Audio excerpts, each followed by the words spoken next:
My very good friend Zach. We've not met in person, but I think the first time we met was we got in touch 2016 when you did a review paper on organizational commitment, where you Yeah. highlighted effective commitment as the core essence of organizational commitment, which I happen to have cited that paper. And I guess you are one of the reviewers of the paper because on ResearchGate, you told me you like to read a paper once it's published. So, yeah, thanks so much, Zach. Since then, I think I've been in touch with you via email, and I'm glad that you, as a matter of fact, accepted my invitation to present as far as this month's webinar is concerned. So, Sure. ladies and gentlemen, let me introduce to you Zach.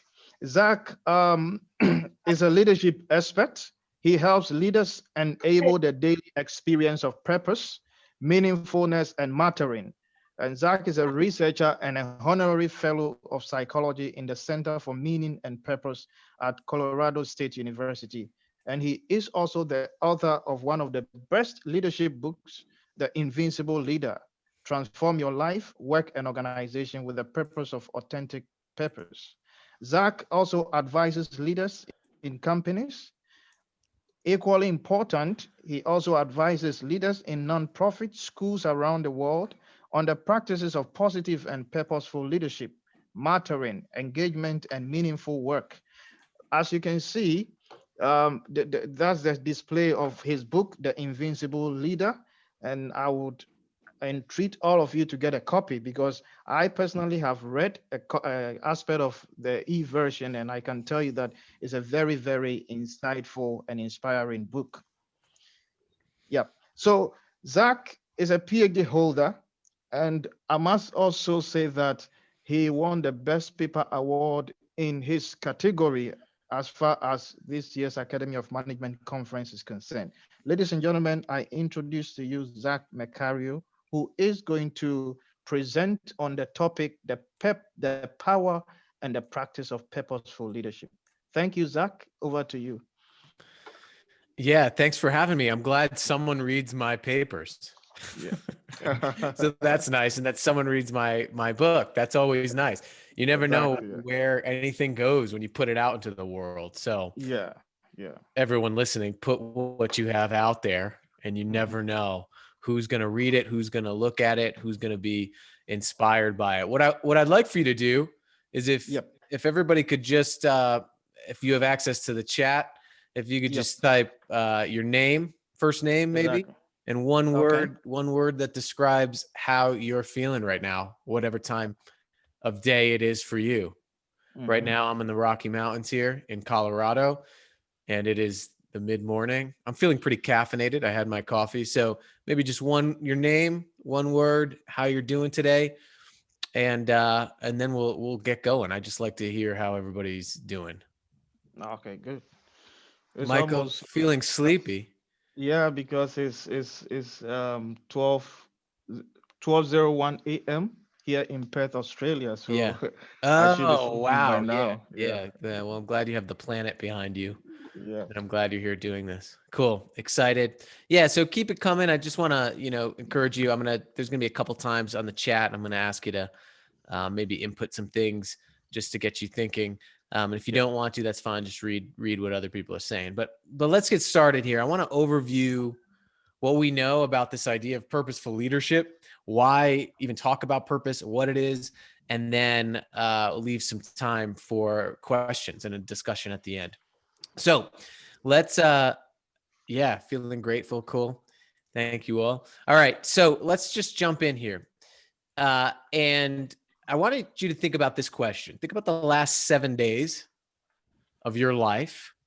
And I want you to think about which moment gave you the greatest sense of purpose, whatever purpose means to you. So think about the last 7 days of your life and which moment has given you the greatest sense of purpose, whatever purpose means to you. And what I'd like for you to do is, if you're inclined to, is just type into the chat what is 1 to 2 words that describe what you were doing when you experienced a sense of purpose.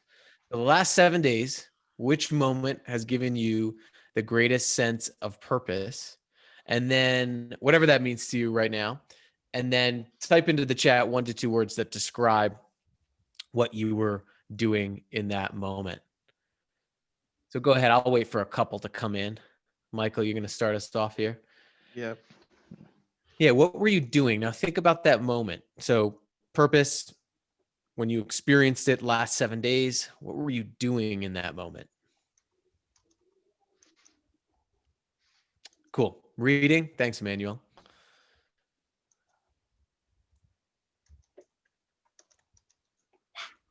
I'll wait for a couple more to come in. This is a really powerful question to ask. Oftentimes, this idea of purpose can be so out there, big vision, running data analysis, good. Got accepted into the editorial board of a journal hosted under Emerald. Yeah, congratulations. Thank you. Good. So a sense of achievement, of being part of something bigger, up and doing, felt results, plans. Good. Good. So when we think about this idea of purpose, oftentimes when we ask this question, yeah, new projects growing, we get answers like progress or doing some meaningful activity that benefits someone else, seeing new projects grow. It's usually something bigger than the self, something outside of ourselves is where we derive purpose from. While it may be an achievement, it's an achievement so that something else, like getting a big journal and editorial board so that we can contribute in the way that we were meant to. Almost never does anybody say, oh, I felt a sense of purpose when I cashed that check in my bank account, or when I got that direct deposit in my bank account, or when I just got this specific job title, or when I acquired or got or achieved some particular thing that has no relation to my own meaningfulness. And what we know about purpose is this. So when I talk about purpose today, I'm talking about the reason for which something is done or created, or for which something exists. So purpose asks us, of what use are we to the world? Yeah, thank you. Someone came in and said they affected change in their own country. That's amazing. But purpose is the reason for which something is done or for which something exists, something's use or usefulness. So purpose is that contribution. It's your unique contribution that you make. And when we think about that idea of contribution, it's important to think about how we lead with that contribution, because we all have purpose, but there's a big difference between having purpose and being purposeful. So again, having purpose is that bigger contribution where our strengths make a difference to other people, but being purposeful is contribution-centered thinking, being, and doing. So how do we approach our lives and our work and our companies and our schools with a contribution-focused mindset? How is what I'm going to do right now going to affect other human beings? And I want to share with you how powerful that can be. So again, what we're talking about today is being purposeful, which is this idea of contribution-centered thinking, being, and doing. So in one of my research studies, I researched janitors at a local university. So these are janitors that clean the university dormitories and residence halls for the students living in them. And I was researching what made work meaningful for them. And who you're seeing on the screen right now, this is a janitor. Her name was Ellen. She was near homelessness before she got her job as a janitor. And when she got her job as a janitor, one leader came up to her and described the word custodian for her, actually got out a dictionary and said, this is why you're here. And custodian in the US is defined as someone who takes responsibility over something. And she said that since that moment, she realized that while she just got this job for a paycheck, she realized that she had responsibility over something. And what we know from people who experience purpose and meaningfulness regularly in their lives and their work, they tend to be able to see the impact of what they're doing, no matter how small and routine it might be. For example, Ellen said that she did not like cleaning the bathrooms of the university dormitories on Monday mornings after the weekend, right? She didn't like it. It was an unpleasant task. But what she said is because she knew that her responsibility was taking care of the building and everyone in it, she said that every time she went into the bathroom to clean it, she would say to herself, I'm cleaning this so that the kids don't get sick. So that is what we find in thousands of interviews with people. When they experience meaningfulness, they're able to adopt a purposeful mindset. So think about what you're doing today or what you have to do tomorrow or a task you're having difficulty doing, and just add a so that after it. I'm doing this so that what? And if you'll see here, she's knitting hats, and she did this because she knitted hats for all of the students that lived in the dormitory, the university dormitory. And she did this so that when she walked to her car at the end of the day and she saw students wearing her hats in the winter, she would be reminded of the impact that she made.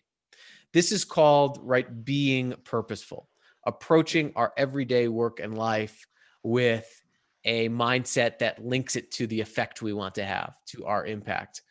And that's my kid. She actually knitted a hat for him. That's my 5-year-old. And she also knitted a hat for our governor of Colorado as well. So she's a little bit famous around here. But what we find is that when people have this mindset, when they design their lives and their approach to their everyday with their contribution at the forefront, it results in people not only feeling better, but doing better. This is a company that I work with. It's a local company. They're actually a car wash company. And this is Justin in the picture here. Justin is the chief operating officer of the company. And I remember having coffee with him and he said, Zach, we don't have a purpose. You know, we just wash cars to make money. And I said, I want you to think about it a little bit. And so he went back and he thought about it and he said, you know, I realized it. I realized what our purpose is. No one gets up in the morning and says, I want to work at a car wash.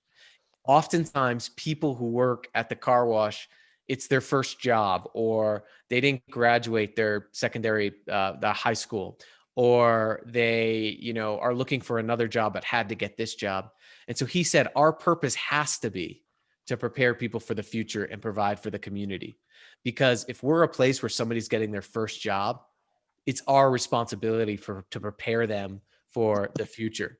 Now, he didn't just say it, they prove it. So if you're a car wash attendant, so actually washing a car, he helps people set up a retirement plan for them. Each person is giving a personal development plan that helps them to fund their higher education that they want to go into after this job.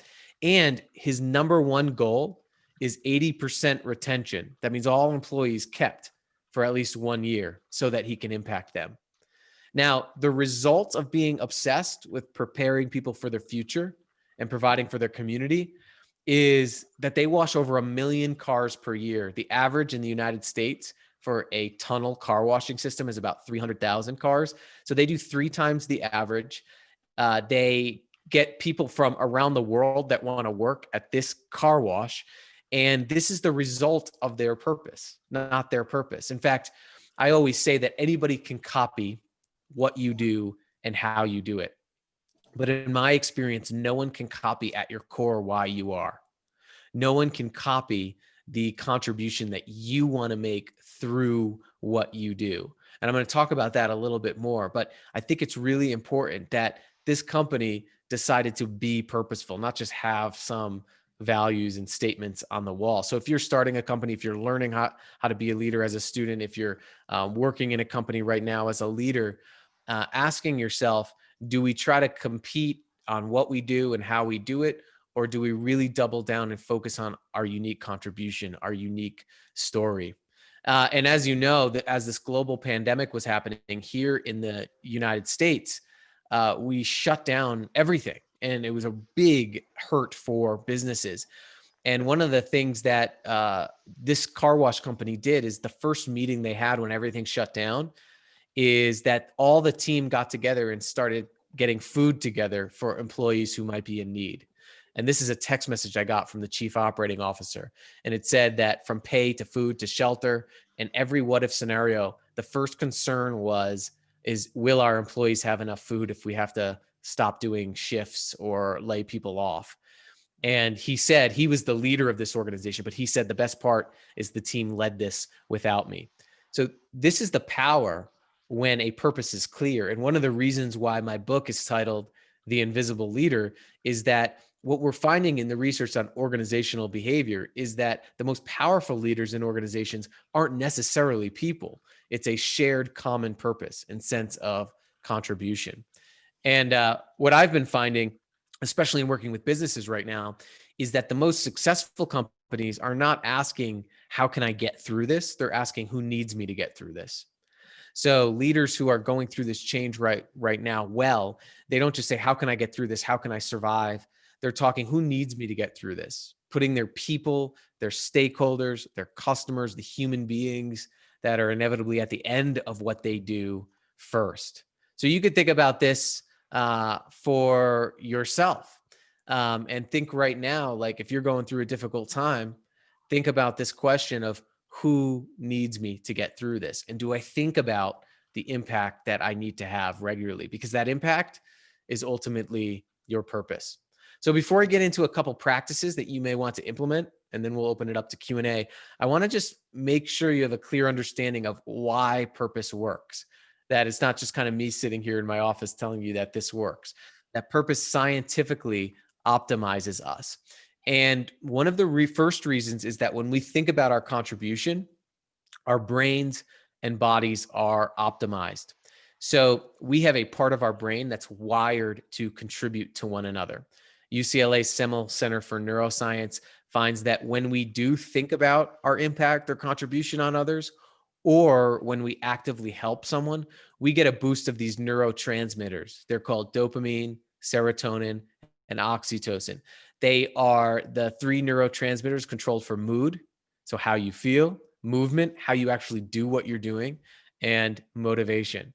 Now, if anybody is a running fan, one of my favorite stories is from the 2018 Boston Marathon here in the US.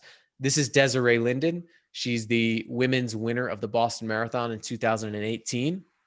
And if you look at this picture on the screen, you'll notice that it was rainy, it was windy, it was about 43 degrees Fahrenheit in Boston, terrible running conditions. And the television cameras caught Desiree on camera, actually going off the course, getting sick and coming back on. And she decided very early on in that race that it was not her race day, that she was not feeling it, that she was going to drop out at about mile 10. And that's when she made a decision that changed everything. She saw an elite group of runners out in the front of the pack. And she said, she went up to them and she said, hey, if you need anything, let me know. I'll block wind for you. I'll grab water cups for you. Whatever you need, let me know. She said about 3 miles after she stopped thinking about herself and started thinking about her impact on these other runners, that she miraculously got her legs back. She went on to win the Boston Marathon. And in a post-race interview with her sports psychologist and Runner's World magazine, she said that in all of my athletic training up to this point in my life, and if anybody's a running fan or a professional sports fan, you know that it's like a science. What you put into your body, you know what it will do to your body and what the outputs will be. And she said that no training up to that point has had the same effect on her and her body than when she started thinking about this bigger impact, this bigger purpose. And neuroscientists and our sports psychologists weren't surprised. When we can disassociate from ourselves and start thinking about impact, research finds we become better. In fact, we're suboptimal as human beings when we're not on purpose. And so purpose also predicts resilience. And Angela Duckworth, in her book called Grit, she did a wide-ranging study on how resilience, which is perseverance over time, and one of the key predictors of resilience was having a bigger sense of purpose. If you look at this graph right here on the vertical axis, you'll find this grit scale. You could go online and just search grit scale, Angela Duckworth, and you can take that. And what she found was that when things are going well for us, like the things that we want, right? We have enough money, we have the job we want, we have all this stuff, this pleasure line, it actually does nothing to increase our resilience for when things won't go well. Mm-hmm. One of the only key predictors of resilience was having a bigger sense of purpose. So having a bigger sense of a goal that was related to the legacy and impact we wanted to leave. And why is that? Well, if you look at the story I just told you of Desiree Linden, it optimizes our brains and our bodies. I mean, if you just stopped right now and asked that question, who needs me right now? Chances are you'll get a boost of those neurotransmitters that make us feel better and move better. And then the final piece of why I even start with purpose when I'm working with leaders is that purpose is more durable than achievement. Purpose is more durable than achievement. The problem with just being motivated by results or by getting a thing is the fact that you can achieve the results or get the thing. And then what? Well, then we're left to make a new goal. And then what? Psychologists, we call that the arrival fallacy. That when you arrive at a goal, when you get the result, then what? Then you're always in this cycle of not good enough yet. Oftentimes as humans, we live in this if-then argument, right? If I get to the end of my work shift, then I'll be happy. In the US here, it's if I get to the weekend, then I'll be happy. If I get this job title, then I'll be happy. And the problem is that we can get to the then. And then what? Purpose fills that. Purpose is a long-term pulling force, whereas results and just being motivated by achievements gives us short pushes. They're important. They're indicators of how well we're contributing, but they're always short-term. And so purpose is not always pleasurable, but it lasts longer than pleasure does alone. So when we think about that, we get to the top of the mountain, and it's always like, which way to the next mountain? And we get into this cycle of unfulfillment. And companies and organizations fall into this trap too, where they forget that every effect, every result, every financial indicator of success is mediated through a human being who's making a contribution.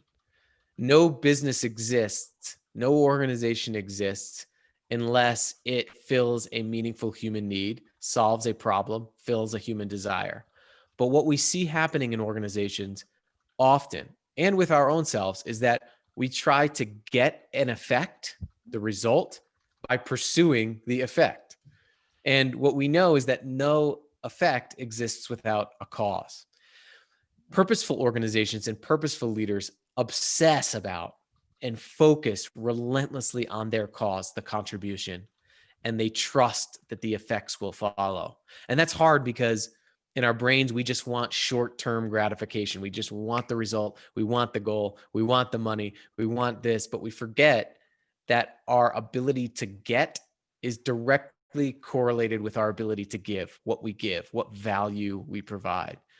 So purposeful leaders obsessively focus on their contribution, and they trust that the effects will follow. Now, what can happen over time is you may be sitting here, you may be an entrepreneur, you may be a student, you may be someone in business right now who says, I have a good understanding of why we exist and I know what we do. And typically this is what happens, at the beginning of our careers or our companies or our journeys or wherever we are, if we start something new, we know why we're doing it. We know what we're doing. But what happens is that when life happens or an external pressure happens and we have to react to it, we start taking our attention away from our why and focusing it on just the what. How do I react to this? How do I get through this? What do I need to do?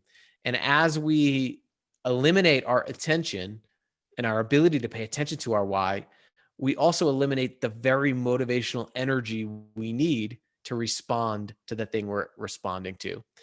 And so what happens over time is that we can keep reacting. We react. We're focusing on what we do. We focus on what we do, how we do it. And we forget why we even exist, the contribution we exist to make, and ultimately our ultimate differentiator. And I've seen this happen time and time again with organizations and companies that they don't fail because of a lack of strategy. They fail because they forgot their contribution. And so let's get into how we can do this. I want to just introduce you to 3 key practices. And then if you have questions about any of these afterwards, let me know. And I'll also put my email address in the chat at the end if you'd like to email for some more depth on each of these. Each of these areas you can go into incredible depth with, but I'm just going to give an overview of some of these key practices. So, how do we lead with purpose? How do we become a purposeful leader? One who is not just results obsessed, but is contribution obsessed and trusts that the effects will follow. And the first place to start is with yourself and your own mindset and how you think about your life and your world and who you are and what your legacy is. And it's developing this, what I call a purposeful mindset. Now, I've had my own struggles with this, right? I used to last year, I had this very bad habit. I would wake up, I would look at my phone, look at my calendar, and I would say to myself, what do I have to do today? And if you think about your own voice in your head as a motivational speaker, that's not very motivational, right? Oh gosh, what am I going to do today? Instead, what I started doing as I was researching purpose and motivation is I started thinking about, what if I looked at my phone and I got up in the morning and the first thing I did was not say, what do I have to do today? But I started asking the question, how is what I'm going to do today going to impact other people? And I just started right here in a journal. I started naming who the people I would be impacting that day would be. And it was a little bit hard at first. I mean, because it's not natural. Usually you just want to get into the day, get stuff done. But as I did that, everything took on new meaning. The stakes were raised. That what I was doing that day affected other people. The reality is that you can't not matter. Everything that you do has an effect on another person. When you can take that captive, it starts creating this idea that, yes, I matter and what I do matters. And just those small shifts can cultivate a purposeful mindset. And it usually happens in our mind. Research finds that when we think about and what we talk about in our minds affects how we perform and how we go about our day. This was from a study on the effects of motivational self-talk on someone's strength lifting weights. And what they found was that if you look at the motivational group on the top, this was a group that was asked to repeat motivational words to themselves as they were lifting weights. On the vertical axis, that's the energy output in joules. So if you look at the motivational group, the group in the instructional group, the group that was asked to self-talk positively, they literally became stronger. The same thing is true with when we think about mindset and the stories that we tell ourselves and the questions that we ask. This is my 5-year-old. He is in preschool right now. And I did an experiment on him. He was waking up every day. He was not wanting to go to preschool. He didn't want to get ready for the day. And on the car ride home, instead of asking him, how did you do today? How was today? What did you do today? Which didn't really get me any answers. I started asking these 2 questions. Who did you help today? And who helped you today? And I started asking him those questions every single day. There was no punishment associated with it if he didn't answer. I just kept asking him every day. And what happened after about a couple of weeks of picking him up and asking him this question is he started thinking about, oh, well, I helped my friend Liza pick up the toys, or I helped my friend build a Lego tower. And one day he came into the car and he came home and he said, Daddy, I can't think of who helped me today. I'm going to have to, I'll look harder tomorrow. And I can tell you that after that, he didn't complain about going to school. That conversation was different. And so the questions we ask ourselves can change what we pay attention to and alter our perceptions. And so we can ask some better questions. Like, for example, instead of asking, what do I have to do today? You might ask, how is what I'm going to do today going to impact other people? Instead of asking this question, what should I do with my life? Which is a common one, especially if you're a student here, asking, what should my life do for others? Because when we ask, what should I do with my life? What business should I start? We quickly limit our possibilities. We develop a step-by-step path. But when we ask, what should my life do for others? Our possibilities of contribution expand, and it expands our attention because as you go forth and ask this question, what contribution can I make? Opportunities are always out there. But when you just ask, what should I do? What should I do? Our attention and our options often narrow. Even when you ask each other questions, ask better questions. Where do you see yourself in 5 years? People ask this all the time. What kind of impact do you want to have made 5 years from now? Instead of what's your ideal job, asking people what problems do you want to solve with your strengths? This reframe is powerful. If you interview people for your company, and ask them questions that will increase their motivation and their sense of meaningfulness and purpose, instead of where do you see yourself in 5 years, which asks them to think about everywhere else except where they are right now. And what's powerful about this is when we start thinking about this, we start to craft a purposeful approach.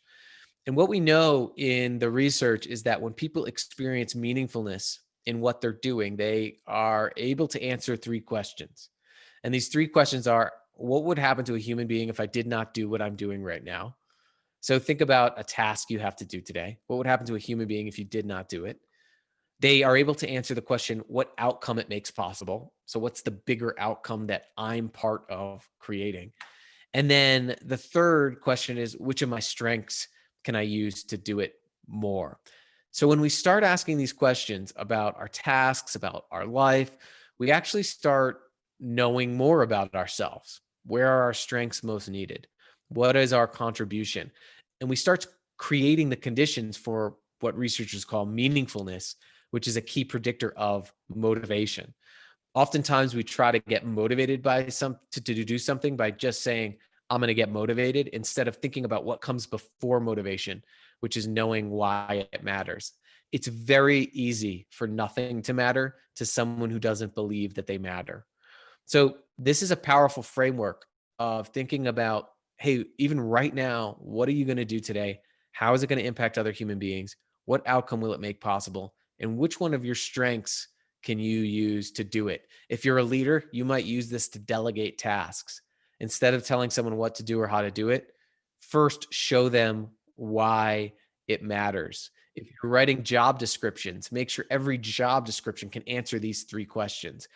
What you do over time is you start creating the conditions for meaningfulness. Because ultimately, if you're a leader and you're trying to motivate people, including yourself, that almost always fails. But what does work is creating the conditions for people to motivate themselves. And that's what this framework can do. Another key tactic here is to tell yourself better stories. So one of the reasons why I asked you to think about a time when you experience purpose is to give yourself more data about your own impact and your own meaning.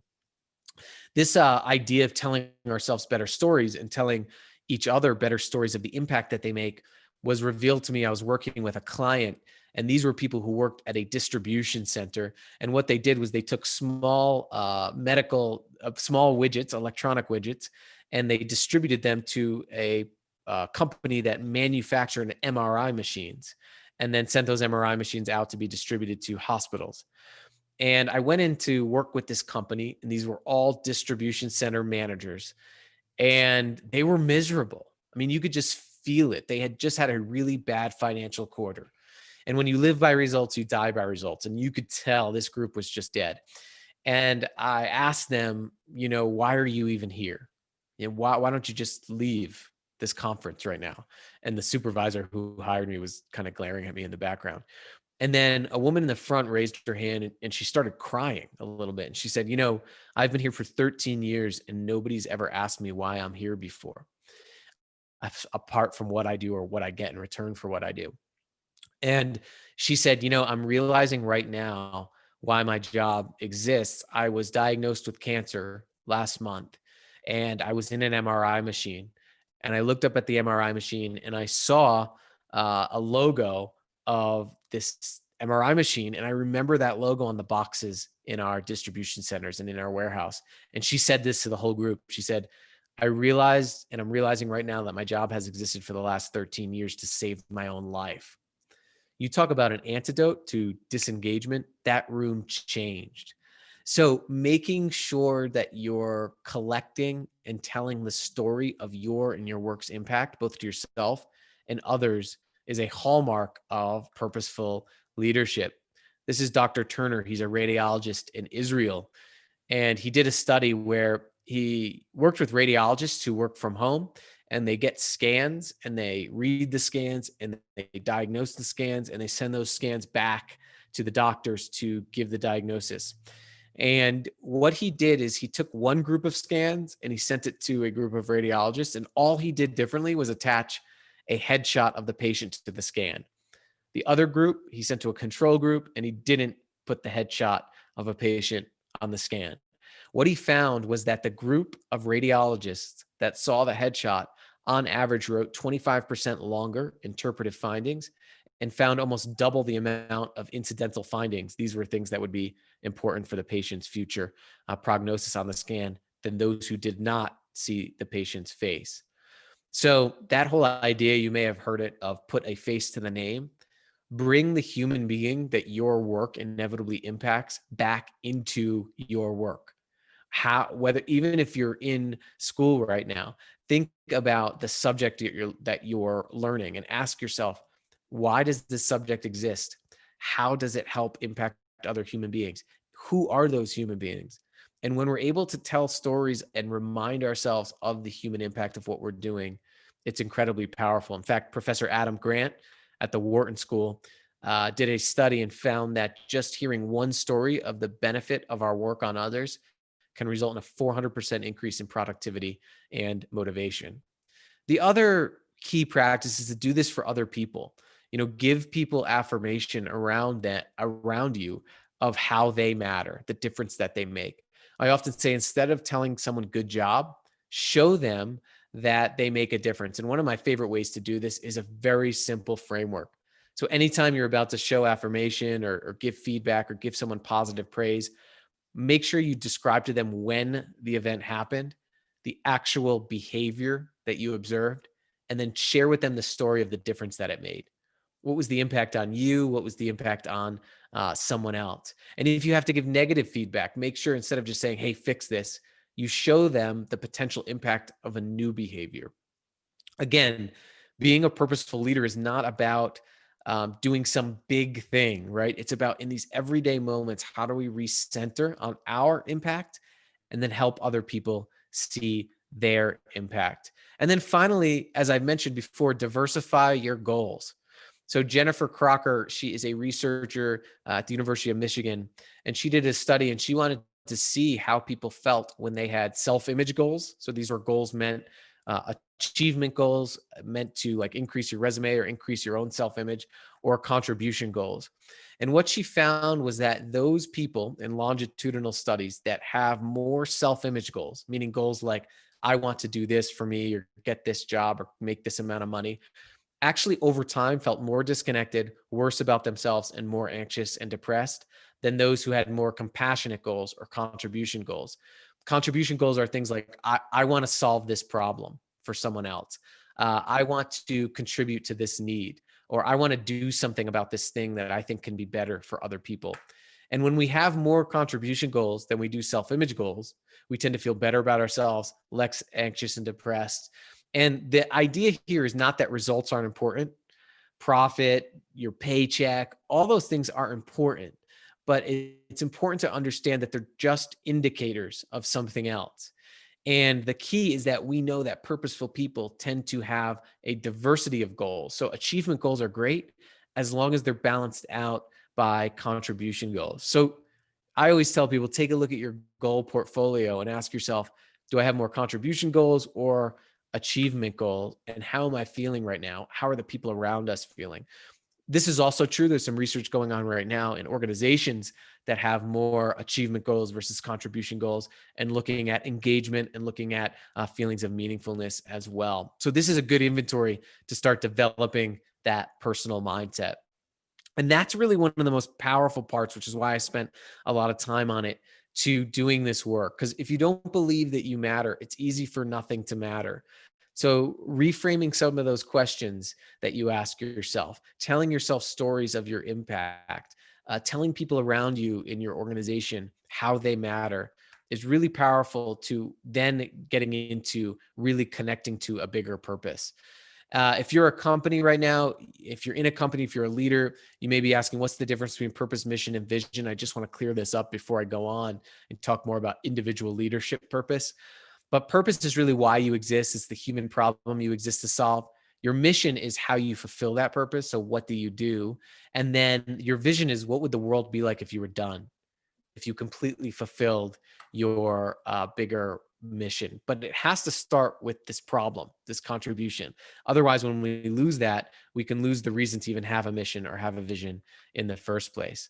So I want to just talk about how to uncover your purpose right now as an individual. And you can apply this to a company if you're an entrepreneur or working with a company. But there's three types of purpose. There's individual purpose. This is why you, the contribution you want to make. There's organizational purpose. This is the contribution why the organization exists. And then there's common purpose, which is the group of people together doing this bigger purpose and accomplishing that. And so purpose tends to arise from three areas. I tend not to overcomplicate this. So your purpose arises from the things that you love to do, the things that you're good at, and then the impact that those things make. So passion, these are the things that you lose track of time doing. So you might ask yourself at the end of each day, what did I love doing today? What did I lose track of time doing? These are the things like if a friend comes in or a coworker comes in that they have to, and they interrupt you, you kind of get mad that they interrupt you because you're in flow. This is what you love to do. The second is talent. This is what you're good at. So this is what other people ask you to do. This is what other people think you're really good at. And then the third key piece here is impact. So how do you want to use these strengths to impact other people? So the overlap of passion and talent. So when you ask those questions, what am I good at today? What do I love to do? You may find that for some, they're the same. They kind of touch each other. And that is where your strengths lie. Impact is what contribution those strengths make to other people. And when that comes together, you get to your purpose. Here's a template that you may try. You may try writing this down right now. So think about your passions and talents and ask yourself, what is a verb? What's a word that I could use to bring those strengths to life? So for example, mine is very simple. My purpose is to help. Yours could be to support, to innovate, to analyze, to connect. And try not to get too caught up in this being your life's purpose statement, because purpose is crafted, it's not found. I encourage people to think of this as their first purpose statement, just getting the language out there that I have strengths that make a difference to other people. So my purpose is to what? What's that action verb to you? So mine is help. It's very simple. Who? So who are the people that you serve with your strengths? So my purpose is to help people. I know it's very general, but I do a lot of work with a lot of different types of people, so it makes sense for me. Yours could be a particular customer group, a stakeholder group, the people around you, your teammates, your family. So my purpose is to help people. Who is it for you? Who are you using your strengths to affect? And then finally, what will people be able to think, feel, and be, do, and have as a result of you being on your strengths? So if this is all too big for you right now, think about this. If someone left a conversation with you today, what do you want them thinking, feeling, or being motivated to do? So my purpose is to help people to realize their own significance. So what's yours? So take a screenshot of this, take a picture of this, and I encourage you after this session to take some time and ask yourself those three questions. What do I love doing? What am I good at? How do I want to make the world better with those strengths? I encourage you to do that on behalf of your organization if you're a leader. What do we love doing here? What are we good at here? What meaningful need can we solve? And state your purpose and keep it in your environment to keep you focused on it. And then the key part is connecting your daily tasks to that bigger purpose for yourself, or if you're leading a company, for the people around you. Now, one of my favorite stories is from when we launched the moon missions here in the US. And John F. Kennedy, who was the president at the time, wanted to land on the moon before the end of the decade. A big purpose, right? A huge vision. The problem is that he had over 300,000 people across the country working on very small parts of that big purpose, and many of whom would never see it happen. So what he did was every area at NASA, the space agency, had what was called a ladder to the moon, where every unit could see the big purpose to put a person on the moon by the end of the decade, but they could connect their weekly tasks to a tangible objective that was measurable, to another tangible objective that was measurable, to another tangible objective, and then ultimately were able to weekly discuss how what they were doing would help land someone on the moon, that bigger purpose.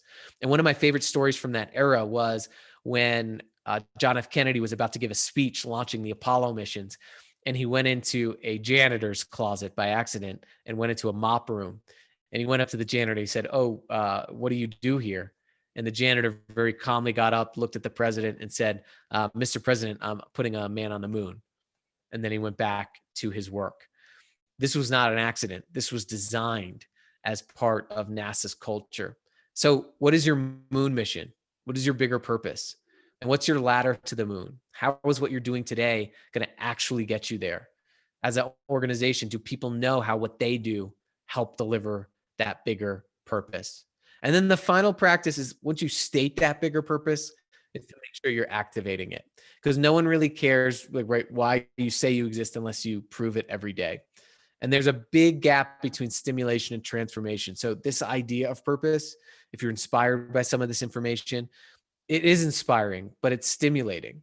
Once we have this idea of purpose, we have to move to create new beliefs. We have to move to create new values that align with those beliefs. And then ultimately, our purpose is expressed through our habits.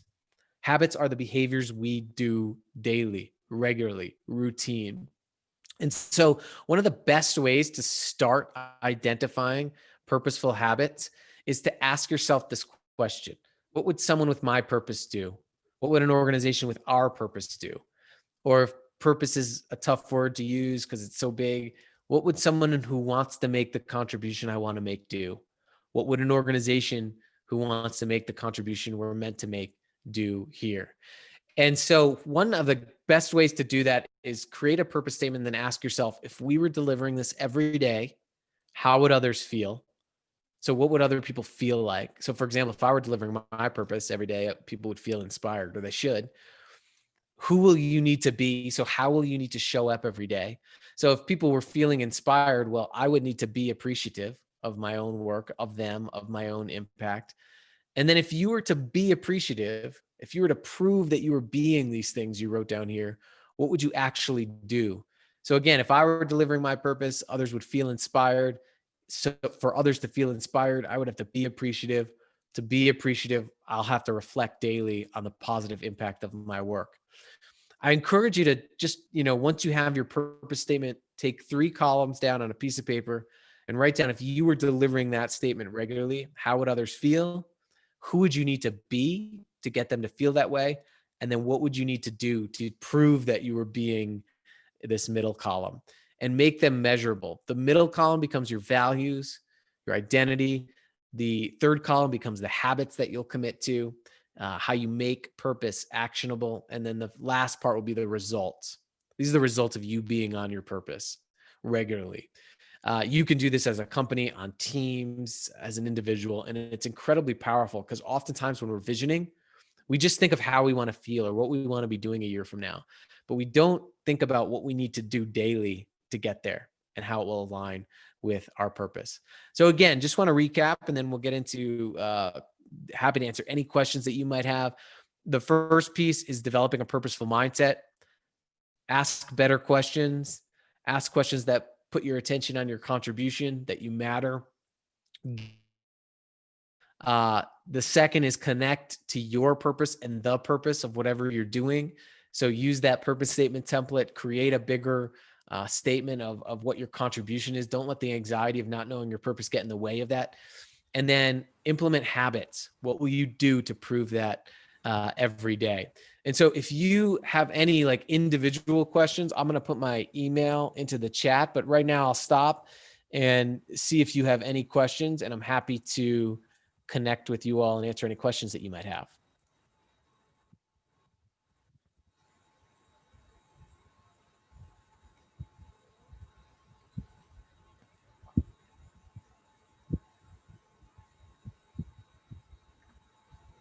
Go ahead.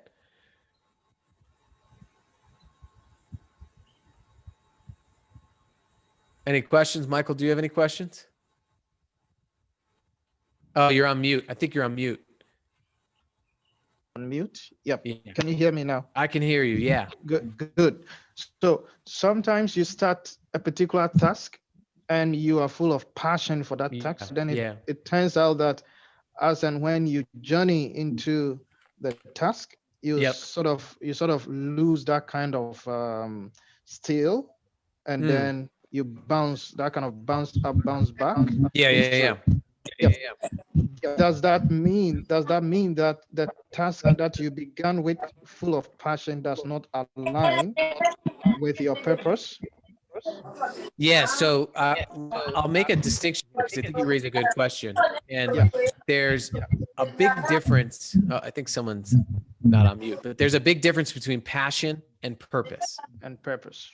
Right. So passion, right, is the energy, the pleasurable energy you feel when you're doing what you're doing. Yep. Purpose is the contribution that the task has on other people. Exactly. So, for example, what can happen is we tend to overemphasize or over pursue passion without pursuing purpose. So, short-lived energy or motivation is usually a result of focusing on just doing things we're passionate about and not thinking about their purpose. The purpose. So, now let me tell you something. Do I get up every day and like want to run around and do everything with a ton of energy all the time? No, right? Right. I mean, but when we research people who do routine everyday work, like the janitors that we research, what we find is that they are able to cultivate a purposeful mindset that makes them feel more energized because they can say, yeah, this task might stink doing right now, but here's why it matters. And over time, you can craft that purposeful perspective. And I will say, you know, it's not to say that you should be just doing the tasks that you don't like over and over. It's that if you can learn to discern meaning where you are now, you can learn to do it wherever you want to go. Good. So, so basically, what you're saying is about how meaningful that task is to you, is what will determine the purpose of the task. Okay. And it's about just like, you know, I mean, I have 2 kids and a lot of my life is getting up and taking care of them, right? And that can become routine, but I have to stop sometimes and say to myself, you know, how I talk to my kid right now can affect how he thinks about himself. That's true. And that's it's taking those approaches to what you do captive. So you don't just get into the routine. You know, do I like changing diapers? No, I don't like changing diapers. But do I know that I'm caring for him so that he can grow up and do what he's meant to do? And that changing diapers is part of that? Yeah. Yeah. Okay. So a bigger picture, of course, will then take your attention off the smaller picture that may discourage you. Yeah. Right. And it's long-term thinking too. If you're starting a company, it's the same thing. I mean, there's a lot of changing diapers in starting a company, you know. That's true. And you know, you can get so caught up into that. But you know, when I talk to like professional athletes, 85% of professional athletes' life, right, is doing routine drills over and over and over again, right? And about 15% of their lives is actually performing it and getting all the energy from it. So that's that long-term view. Okay. So a lot of things goes on behind the scenes. So it's just the tip of the iceberg that we see, but then beneath the iceberg, there are a lot of routines that goes on that makes that purpose sort of shine out there. Yeah. And something I think happens like in companies is that oftentimes people, we just think someone's there for a paycheck, right? And so we treat them as that's all they're there for. We don't show them how their tasks make something else possible. We make it harder for them to see the bigger picture. Okay. Right. Okay. Thanks. Any other person with a question? Zach is ready to answer your question based on the presentation he just delivered. And you can chat it in too if you'd like. Yep.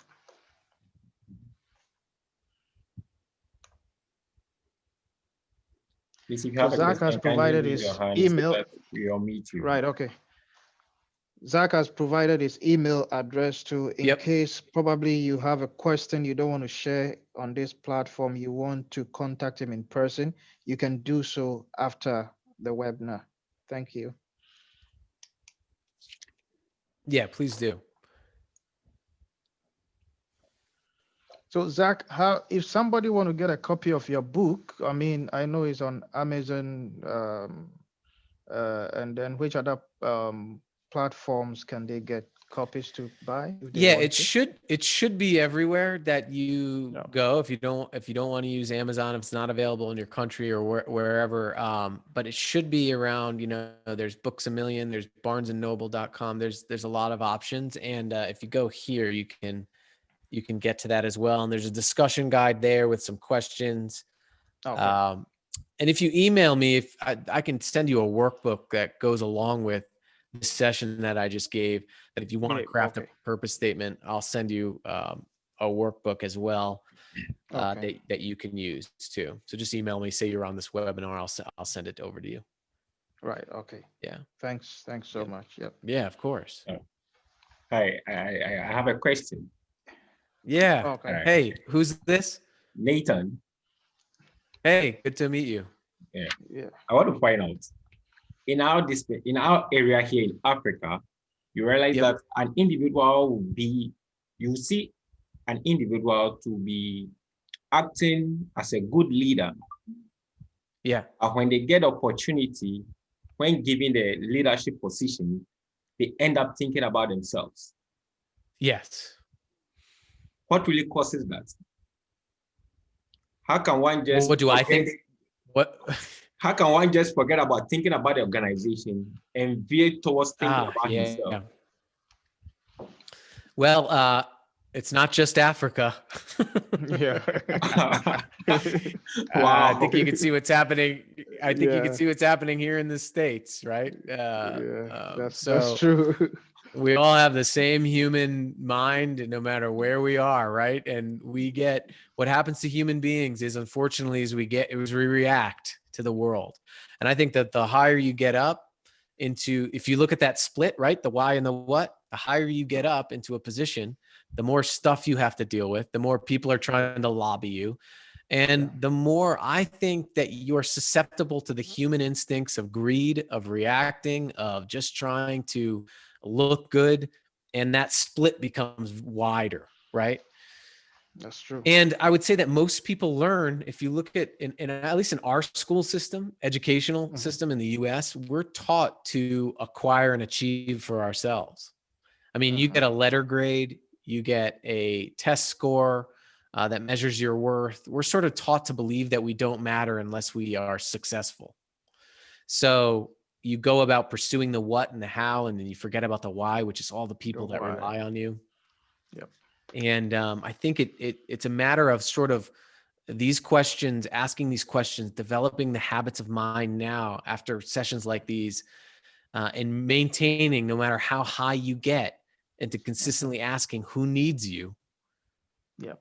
And making decisions based on that. What would my purpose do right now, instead of what would get me the most money from a lobbyist? That's it. That's the difference between having purpose and being purposeful. Thanks for that. Can I ask? Yeah. Go ahead. What's your name? Yes. Hey, this is Noah. I'm in South Africa. Hey, Noah. Hey, good to see you. Okay, good. Thank you. How are you guys? Good. I'm sorry. I think I got parts and pieces of the presentation because I was still somewhere. So network and all of that. So now I want to ask a question. I don't know if it's going to fit on the purpose and leadership discussion. My question is, are leaders born, made, or taught? Yeah. Well, so I come from psychology. So, in psychology, we know that about 40% of people's own, for example, when we look at people thriving in life, about 40% is due to traits. So it's like extroversion, introversion, all that. But the rest is due to interventions from the environment. So from a scientific perspective, I think leaders are more made than they are born. And they're made through an environment that both you can create around you and in your head.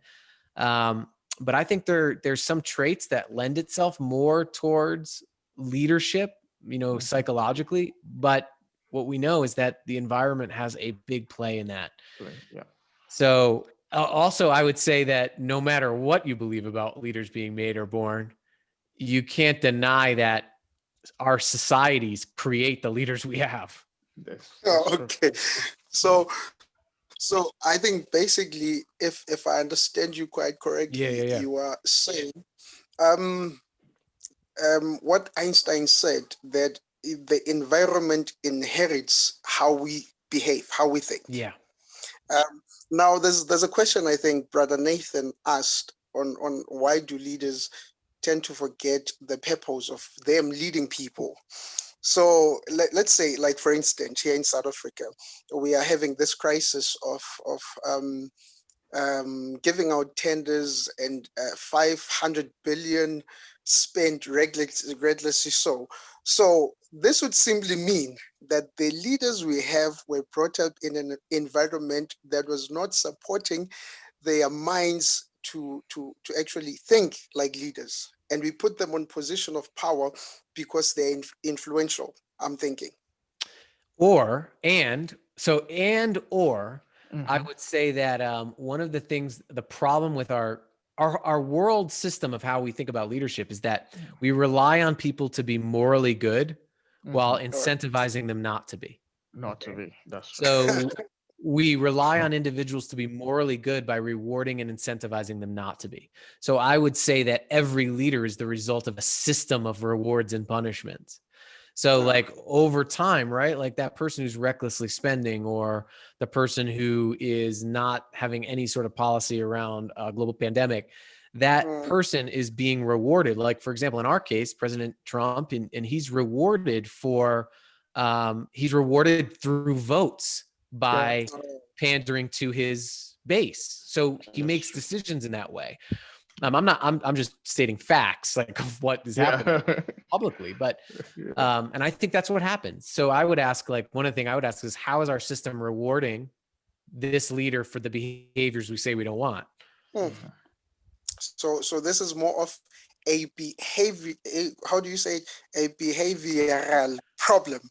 A systems problem too. Like, it's a system. Yeah, it's more of a system problem, because the leader obviously is going to play to the tune of the populace or the citizen. Because if you do A, B, C, and you get a vote, obviously you do exactly what they want. But then in reality, maybe there are things that the leader is supposed to do, but if he decides to pursue that path, it may not go, or probably it may not get the attention of the citizenry, and they may not vote for him. So what most leaders do is just short-term targets. Try achieve short-term targets so that they get a vote and then stay in power. In this and case, that to me is the problem in Africa now, because we are always interested in winning the next election rather than putting the nation on the right path. That's true. That's true. No, that's very much clear. Thank you, gentlemen. No,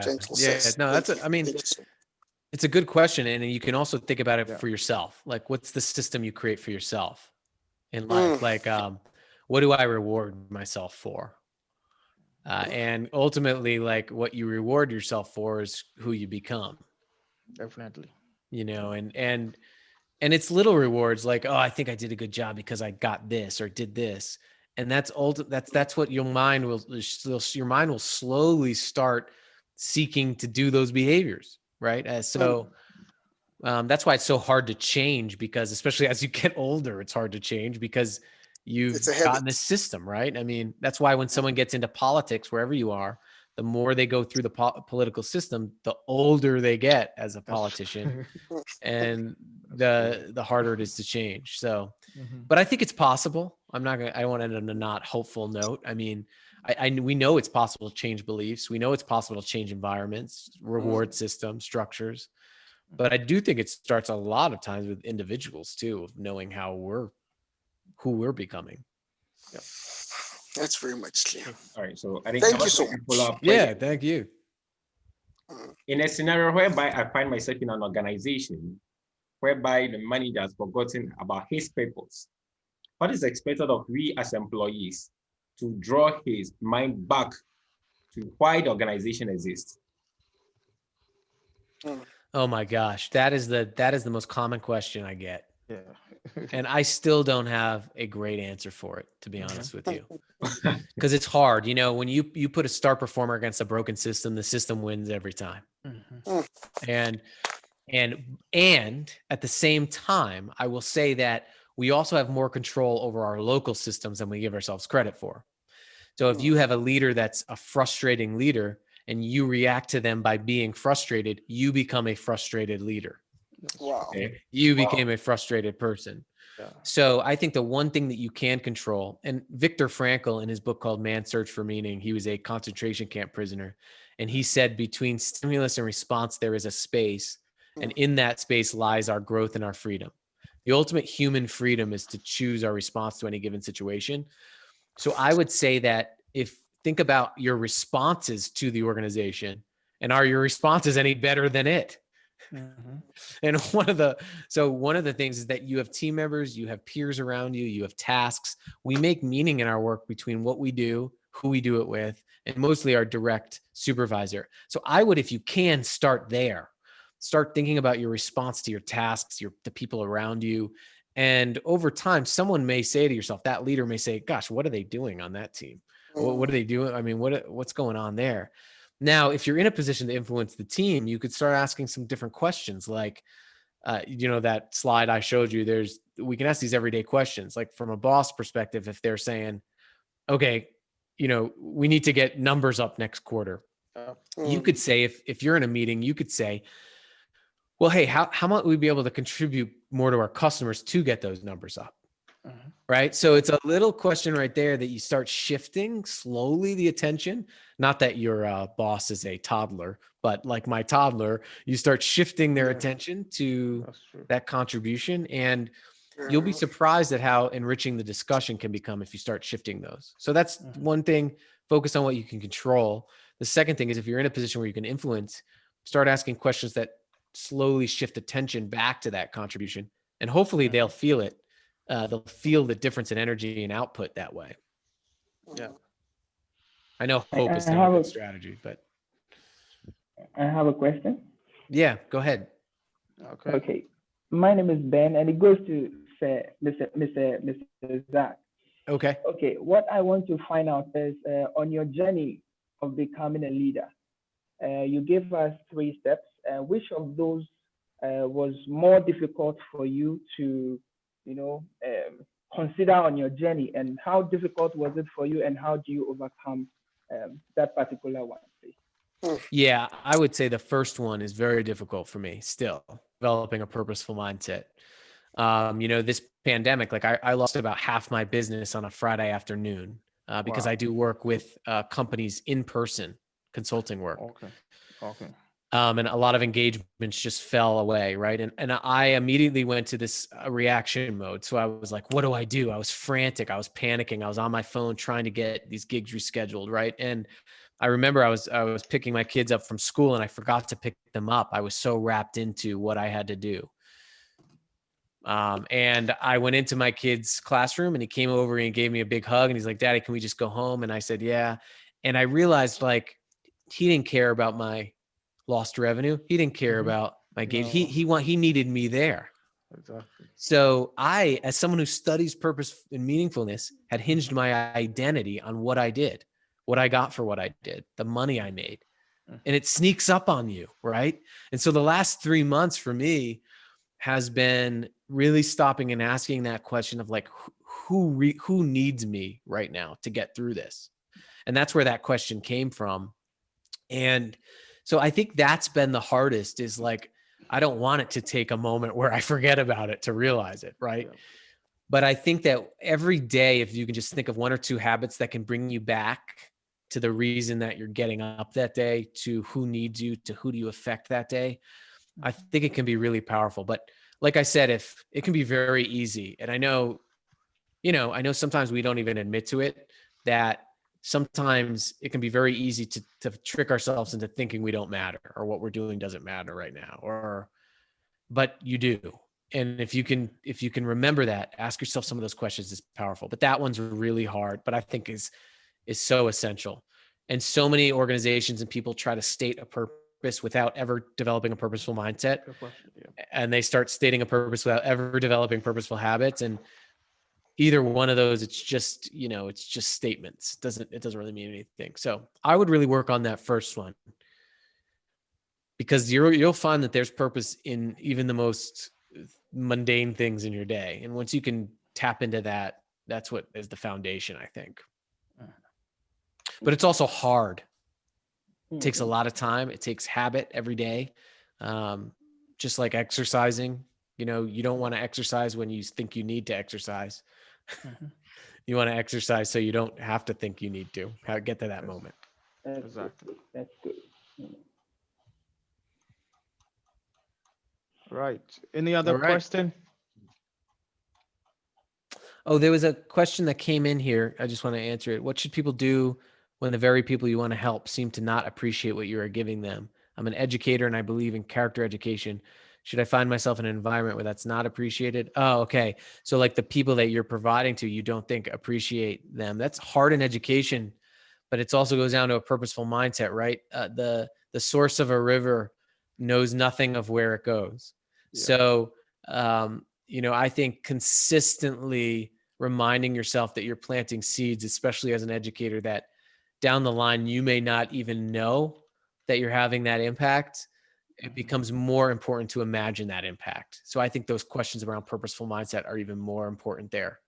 And I will say, if you can go to a place where your purpose is clearly appreciated more, do that. But most of us don't have the privilege to just change our jobs right now. And I know that can be hard for a lot of people. So I think developing that mindset can really be helpful, especially in education. Right. That's true.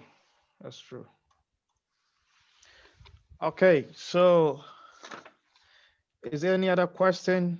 If no other question, I think I would like to say a very big thank you to Zach. Thank you so much for your time, and thank you for this wonderful presentation. Of course, we've learned a lot as to what purpose is and how to cultivate purpose. And I believe that from this presentation, we will know the essence of meaningful work. Yeah. You don't just stand up to say that I want to enter into this venture. You have to think about what you intend to achieve thereafter.